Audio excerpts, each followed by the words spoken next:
ज्यावेळी आर.के. मेकअपचं कौतुक करतो, त्यावेळी नुपूर सांगते की तो मेकअप मोहिनीने केलाय. आता आर.के.ला मोहिनीचं कौतुक करायचंच नसतं. मग तो मुद्दामच म्हणतो की चला. आता काही वेळानंतर शूटिंग संपते, तेव्हा मुकुंद येतो. मोहिनी घरी जायला निघालेली असते. मुकुंद येऊन आता विचारतो की ए मोहिनी, काय जुगाड केलास तू? त्यावेळी मोहिनी हसत सांगते की जुगाड असं नाही सर. जेव्हा आपल्याला खरी गरज असते ना, तेव्हा चंद्र, सारे, सूर्य, ग्रह सगळेच असे मदतीला येतात. मुकुंद हसत म्हणतो की म्हणजे काय नॉट अँड ऑल. त्यावर मोहिनीलाही हसू येतं. आता मोहिनी विचारते की सर, मी उद्या कामाला येऊ ना? आता मुकुंद होकार देत नाही तोपर्यंत मोहिनीचा प्राण अगदी कंठाशी आलेला असतो. पण जेव्हा मुकुंद हसत म्हणतो की उद्या 9ची शिफ्ट आहे, बाय द वे सर नाही, मुकुंद म्हण, तो तिला विचारतो की इतके सगळे डबे कशाला घेऊन आली आहेस तू? जेवण छान होता, थँक्यू. मोहिनी म्हणते की माझी आई पूर्वी हेअर ड्रेसर होते ना, मग ती मला म्हणायची शूटिंगला खूप लांबून लांबून लोक येतात, मग प्रत्येकालाच डबा आणणं पॉसिबल नाही आहे ना, म्हणून तिने एक्स्ट्राचा डबा दिला मला. तेवढंच पुण्य कमवलं. त्यावर मुकुंदला सुद्धा हसू येतं. मुकुंद मोहिनीला जाताना सांगतो की बरं नीट जा आणि उद्या 9ची शिफ्ट आहे बरं का. तेव्हा मोहिनी म्हणते की 8:15ला टच. आता ती थोड्या वेळाने आपल्या स्कूटरवर घरी पोहोचते. काही वेळाने घरी आता संकष्टीची तयारी चालू असते. सर्वजण एकत्र मिळून मोदक बनवत असतात. त्यात मोहिनी पिंकी आणि महेंद्रला मोदकाच्या पाऱ्या कशा बनवायच्या ते शिकवत असते आणि शालिनी काय मोदक उकडून घेते. महेंद्र तिचं इतकं कौतुक करतो की वा क्या बात आहे, इतका छान मोदक गणपती बाप्पाला सुद्धा नक्की आवडेल. देव तुझं भलं करो. त्यावर आता सर्वजण हसायला लागतात. शालिनीला सुचतं. मोहिनीला ते सुचवते की मग उद्या तू सेटवर मोदकच घेऊन जा. त्यावर लगेच पिंकी म्हणते की अरे वा. मोहिनीला सांगते त्याला ए टॅलेंट भी समजने दे ना उनको. आता पिंकीला इतकं कौतुक असतं. ती महेंद्र शालिनी दोघांनाही सांगत असते की आरकेला अचानक राग काय आला, आपल्या या पोरीने शक्कल काय लढवली. आणि ए शालू, तुला आठवतं का, हिचा जन्म सेटवरती झाला होता. त्यावेळच्या त्या अभिनेत्री, काय त्यांचं नाव, सीमाजी, त्यांनी म्हणाले होते ना की हिचा जन्म सेटवरती झाला आहे म्हणजे ही मोठी अभिनेत्री होणार. आता शालिनीला तो प्रसंग आठवतो. प्रतापराव, शालिनीचा नवरा, त्याने तिला ताकीद दिली होती की चित्रपटात दिसायचं नाही. त्यावेळी तिला भीती वाटत होती. तरीही पिंकीने समजूत घातली की तू दिसणार नाही आहेस आणि ती घुंगट घेऊन बसली होती. पण अचानकच सेटवरतीच शालिनीला कळा चालू होतात. तेव्हा सगळ्या बायका आजूबाजूच्या धावाधाव करतात. तिथेच एक सुईणी असते. त्यामुळे शालिनीचं काम आणखीनच सोपं होऊन जातं. कारण प्रोडक्शनला कळा फाडून हाका मारल्या तरीही कोणी धावाधाव करत नसतं. मग सगळ्या बायका स्पॉटदादांना हाक मारतात. स्पॉटदादा खूप साऱ्या साड्या घेऊन येतात. आजूबाजूला सर्वजण बायका साड्या धरतात आणि तिथेच होतो मोहिनीचा जन्म. पण बाळ रडतच नसतं. पिंकी आता शॉकमध्ये असते की बाळ रडतच नाही आहे, मुलगी झाली. प्रतापरावांनी शालिनीला धमकवलं होतं की मुलगी झाली तर मग मारून टाकेन. शालिनीच्या काळजात धस्स होतं. आणि ज्यावेळी कॅमेऱ्याचा लाईटचा फोकस त्या छोट्या बाळावरती पडतो, त्या क्षणी ती रडायला लागते. आणि तेव्हाच त्यावेळचे हिरोईन सीमा, त्या म्हणाल्या होत्या की ही मोठी अभिनेत्री होणार, अगदी माधुरी दीक्षित सारखी. आणि म्हणूनच पिंकीने आवडीने तिचं नाव ठेवलं होतं मोहिनी. तो प्रसंग काय आठवतो आणि क्षणातच शालिनीला हसू येतं. शालिनी आपले डोळ्यातील अश्रू पुसत म्हणते, आम्हा सगळ्यांचा जीव अक्षरशः टांगणीला लागला होता. तेव्हा पिंकी म्हणते की उस दिन सीमाजी जो बोली थे ओ सच हुआ ना. थोड्या काळासाठी का असेना, पण आपली मोहिनी हिरोईन झाली. आता कार्तिकी नेमकी तिथे टपकते. ती विचारते की हिरोईन झाली म्हणजे. तेव्हा तिचा इतका जळफळाट होतो. ती विचारते की पण हिरोईन तर मी आहे ना. त्यावर महेंद्र म्हणतो की आज ही झाली, उद्या तू होणार आहेस. तिच्या सगळं डोक्यावरूनच जातं. तेव्हा मोहिनी म्हणते की दिदू, ही सगळी तुने दिलेल्या ड्रेसची कमाल आहे बरं का. म्हणजे तू इतका सुंदर ड्रेस दिला की सगळेजण मला हिरोईन समजत होते. आणि त्यात तो मास्क. तेव्हा मोहिनीला ती विचारते की पण त्यांची हिरोईनसुद्धा साधी त्यांना माहिती नव्हती. त्यावर मोहिनी हसत म्हणते की फेसच रिव्हील केलं नव्हतं तिचं, पब्लिसिटी स्टंटमध्ये. पिंकी कौतुक करत म्हणते की अगं इतकं लाँग स्टोरी कशाला सांगते, शॉर्टमध्ये सांग ना. एका क्षणासाठी का असेना आरकेची हिरोईन झालीस तू. ते सगळं ऐकून कार्तिकीचा इतका चळफळाट होतो की रागात ती निघून जाते. मोहिनीच्या ते सगळं लक्षात येतं आणि शालिनीला कार्तिकीचं वागणं खटकतं. मोहिनी तिला समजवायला बाहेर जाते. मोहिनी पाठीमागे पायऱ्यावरती बसते आणि मुद्दामच ती खुणावते. आता कार्तिकी चिडून तिच्याकडे बघते आणि विचारते की तू का अशी खालती बसलेस पायऱ्यांवरती, शोभतं का तुला हे? तू तर आरकेची हिरोईन आहे ना, तुझं ग्लॅमरस कमी नाही का होणार? आणि चिडून ती जाणार. मोहिनी तिला समजावते की ती तू अगं जे झालं ते ॲक्सिडेंटली झालं ना, तो आरके कुठे आणि मी कुठे? कार्तिकी चिडून विचारते की हे सगळं तू मला का सांगतेस? तेव्हा मोहिनी म्हणते की ती तू अगं फक्त स्वप्न बघून काही होत नाही गं, आपल्या स्वप्नांचा पाठलाग करावा लागतो. अगं तो आरके आहे. आता एखादी मुलगी परतही हिरोईन त्याच्यासोबत डान्स करूच शकते की, तेव्हा काही असं तोंड फुगून बाहेर येऊन बसणार आहेस तू? नाही की नाही. आता ती जाणार तर कार्तिकीला मोहिनी इतकं छान गोड स्वभावात समजवते. ती तू अगं बघ कुठे जातेस तू, आज संकष्टी आहे, आपल्याला गणपती बाप्पांची आरती करायची आहे की नाही, आणि मी तुझ्यासाठी मोदक बनवलेत, किती खाणार आहेस, चल बरं. सर्वजण एकत्रित कुटुंब देवाची आरती करतात, उत्साहात आनंदात असतात. आरती झाल्यानंतर शालिनी सर्वांनाच आरती देते आणि सर्वजण जेवायला बसणार असतात. पण कार्तिकी चिडून रुसून फुगून बसलेली असते ना. जेव्हा शालिनी तिला जेवायला हाक मारते, ती म्हणते की मला भूक नाही आहे. त्यावर पिंकी तिला टोमणे मारते, कामं करू लागायला नाही आहे, निदान जेवायला तरी ये. कार्तिकी म्हणते की ऐकलं आहे मी. शालिनी समजावते, हे बघ दिवसभर उपवास केला आहे की नाहीस तू, मग ये बरं. त्यावर कार्तिकी चिडते, मी कुठे उपवास केला आहे, तुमचा होता ना, मग उगाचच इरिटेट करू नकोसा. त्यावर शालिनी हट्टाला पेटते की ठीक आहे, तू नाही जेवणार तर मीही नाही जेवणार. आता वातावरण जाम गरम होतं. मग आता ते थंड करण्यासाठी महेंद्र एक शक्कल लढवतो. तो म्हणतो की एक एक मिनिट, काय चाललं आहे तुमच्या दोघींचं? आता कार्तिकीच्या हातातील फोन बाजूला ठेवतो. तेव्हा ती म्हणते की पॉप्स मला अजिबात मूड नाही आज जेवायचा. तेव्हा तो जबरदस्ती तिला जेवायला बसवतो. मी ना तुला एक मस्त गोष्ट सांगतो. पिंकी मुद्दाम टोमणं मारते की मास्टरजी आता काय तू तिला चिवकाऊची गोष्ट सांगणार आहे?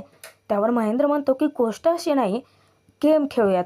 तो सांगतो सगळ्यांना गेम नक्की आहे तरी काय, कोपरापासून हात असा फोल्ड न करता तुम्हाला घास घ्यायचा आहे. त्यावर कार्तिकी फुशारक्या मारत म्हणते की एवढंच कोणीही करू शकतं. महेंद्र तिला चॅलेंज करतो की ठीक आहे, लेडीज फर्स्ट, करा सुरू. आता सर्वच जण मोदक खाण्याचा करत आतोनात प्रयत्न करतात, कोणालाच जमत नसतं.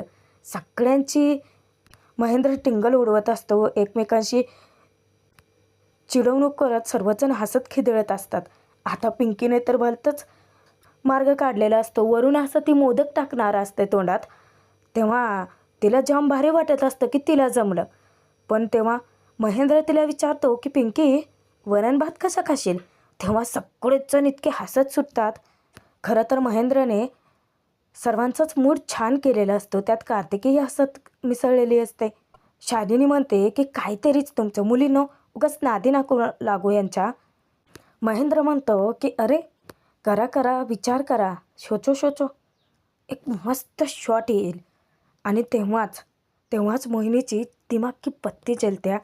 ती असा हात स्ट्रेट करते, न झुकवता न वाकवता ती सरळ हाताने पिंकीला घास भरवते आणि मग महेंद्रला विचारते की बाबा जमलं की नाही?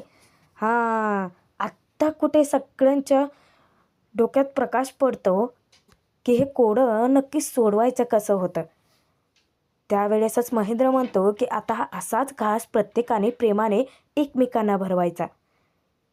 महेंद्र कार्तिकीला, कार्तिकी शालिनीला, शालिनी मोहिनीला, मोहिनी पिंकीला, पिंकी महेंद्रला असं एकत्रित घास भरवतात.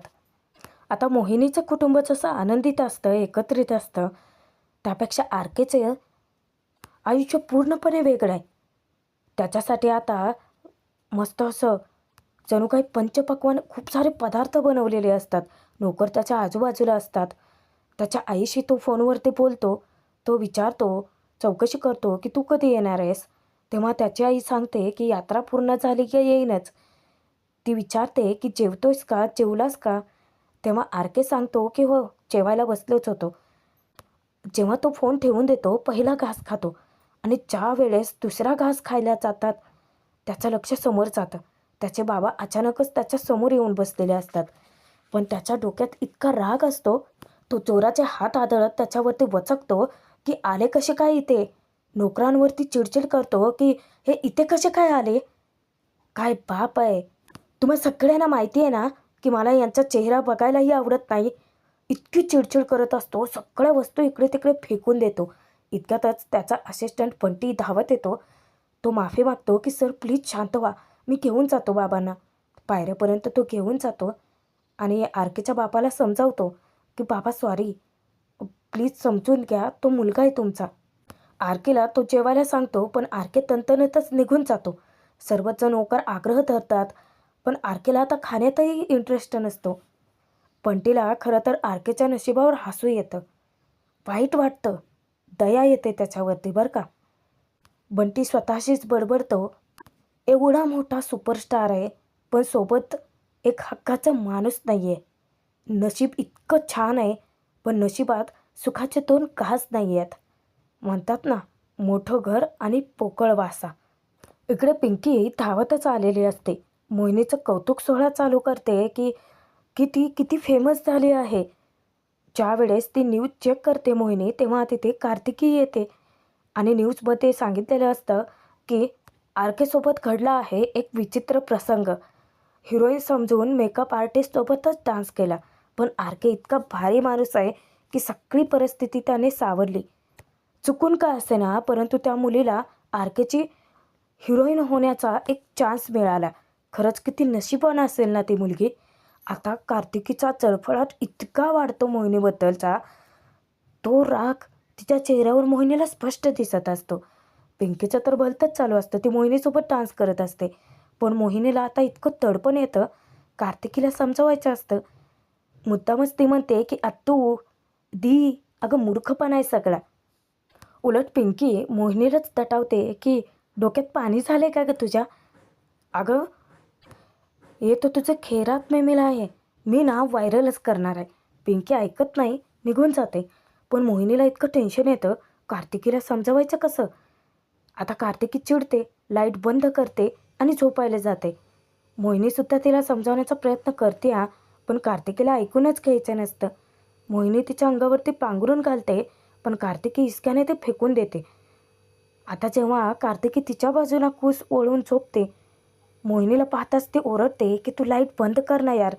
झोप येत नाही मला माहिती आहे ना तुला." तेव्हा मोहिनी म्हणते की "पण ती पूर्ण अंधार केल्यानंतर मला झोप येत नाही तुला माहिती आहे ना." आता कार्तिकीची इतकी चिडचिड होते, ती आता आपले डोळ्यांना मास्क घालते आणि झोपी जाते तशीच.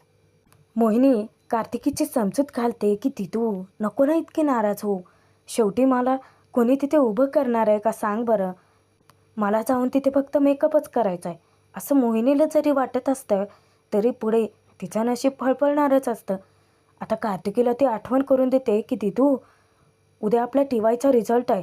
आता तिला दडपण येतं. ती झोपी जाते. मोहिनी उठते, तिच्या अंगावरती पांघरून घालते आणि तीही झोपी जाते. त्यानंतर दुसऱ्या दिवशी मोहिनी शालिनीला सांगते की "आई, मी सगळं स्वयंपाक व्यवस्थित केला आहे. तू काहीही करायला जाऊ नकोस. गोळ्या खा आणि आराम कर." शालिनी म्हणते की "अगं अंगारा तरी लावून घे. आज रिझल्ट आहे ना तुमचा टी-वायचा." आता शालिनीकडून जेव्हा कळतं की पिंकीसोबत चक्क कार्तिकीसुद्धा मंदिरात गेले, मोहिनीला इतकं हसू येतं आणि नवलही वाटतं. शालिनी तिला म्हणते की "आता आली ना, उगाच काही बोलू नकोस तिला, नाहीतर किरकिर करायची. यावेळी तरी ती पास होऊ देत बाई. तिचं सुख, तिचं यश कशात आहे ना, ते सुद्धा गधडीला कळत नाही. इतकी काळजी वाटते ना मला सतत तिची." मोहिनी समजावते की "आई, नको काळजी करू. ती तो नक्की पास होईल." तेव्हा शालिनी म्हणते की "हो, एकदा का ती शिकून सवरून पायावर तिच्या उभी राहिली ना, की माझं सगळं टेन्शन गेलं." आता मोहिनी निघते. शालिनी तिला सांगते की गाडी हळू चालव आणि तिथे पोहोचल्यानंतर फोन कर. जाताना ती महेंद्रचीही भेट घेऊन जाते. महेंद्र दूध घेऊन आलेला असतो. शालिनीचा पडलेला चेहरा पाहून तो विचारतो, ठीक आहे ना सगळं? शालिनी म्हणते की कार्तिक हो, तिचीच काळजी वाटते. त्यावर महेंद्र म्हणतो की दूध घेऊन आलो, मस्त फक्कड असा चहा बनवतो. शालिनी त्याला थांबवते की एक एक मिनिट, सकाळपासून 2दा चहा प्यायलात तुम्ही, नंतर ॲसिडिटी होते की नाही? महेंद्र म्हणतो की ठीक आहे, आता काय तुम्ही म्हणाल तसं. तलप आली होती, पण जाऊ देत, पेपर वाचत बसतो.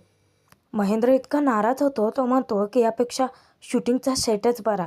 स्पॉटदादांना सांगितलं की कितीही वेळा चहा मिळतो. तो तनतन करत असतो. म्हणून शालिनी त्याला म्हणते की बरं ठीक आहे, 1 तासानंतर चहा बनवा, आपण दोघेही पिऊयात. तो हसत म्हणतो की हे होईना बात. पण जेव्हा तो पेपर वाचत असतो, अचानक शालिनीचं लक्ष जातं एका न्यूजकडे, जिथे प्रतापराव नरसिंहचं नाव असतं. आता ती अक्षरशः कोलमडून पडते, कारण तिचा तो भूतकाळ, इतका क्रूर भूतकाळ सतत तिचे पाठलागच करत राहतो. ती विचार करते की त्या क्रूर माणसाचा चेहरा सतत का नजरेसमोर येतोय माझ्या? नक्की हा भूतकाळ आहे की भविष्यातला कसला मोठा संकेत? आणि ती शॉक होऊन जाते. आता हा भाग संपतोय प्रेक्षकांनो, पण पुढील भागात आपण बघूयात. आर.के. कॉफी पीत त्याचं लक्ष फोनमध्ये असतं आणि तिकडून मोहिनीही आलेली असते. दोघेही एकमेकांच्या बाजूकडे चालत निघालेले असतात. दोघांचेही लक्ष एकमेकांकडे नसतं. अचानकच जेव्हा मुकुंद मोहिनीला हाक मारतो, मोहिनी त्याच्याकडे वळून बघते आणि इतक्यात आर.के. येऊन तिला धडकतो. आता चूक आर.के.ची हां, आणि सगळी कॉफी आर.के.च्या अंगावरती सांडते. आता सर्वांना धक्का बसतो. आर.के. इतका चिडतो मोहिनीवरती. मोहिनी त्याची माफी मागते. प्रेक्षकांनो, मोहिनी या नव्या मालिकेचे भाग पाहण्यासाठी सबस्क्राईब जरूर